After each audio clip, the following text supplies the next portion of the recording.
चूहड़ जमाली मां रिपोर्ट शामिल कंदासीं। शाहिद हुसैन निजीत सिंध अदबी संगत शाख चूहड़ जमाली जलालपुर कैनाल ऐं सिंध ते ठहंदड़ कैनाल ख़िलाफ़ एहतिजाजी रैली कढी मुज़ाहिरो कयो वियो आहे। सिंध अदबी संगत शाख चूहड़ जमाली पारां प्रेस क्लब चूहड़ जमाली अॻियां जलालपुर कैनाल ऐं सिंध ते ठहंदड़ कैनाल ख़िलाफ़ एहतिजाजी रैली कढी वई।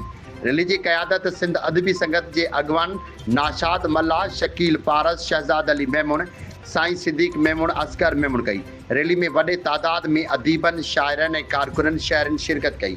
रैली की शिरकत कंदड़ हथन में बैनर ए प्ले कार्ड हुआ जिन जलालपुर कैनाल नामंजूर जा नारा आया। एहतिजाजी रैली के खिताब कंदे अगवान जो चवण है त सिंध हुकूमत अवाम सां वॾो धोखो कयो आहे। जलालपुर कैनाल ठाहे सिंध के बंजर बनाइण जूं साज़िशूं कई पियूं वञनि। अगवान जो वधीक चवण हो त सिंध दरिया सिंध जी ज़िंदगी आहे, उन जे पाणी ते का बि सौदेबाज़ी बर्दाश्त न कई वेंदी।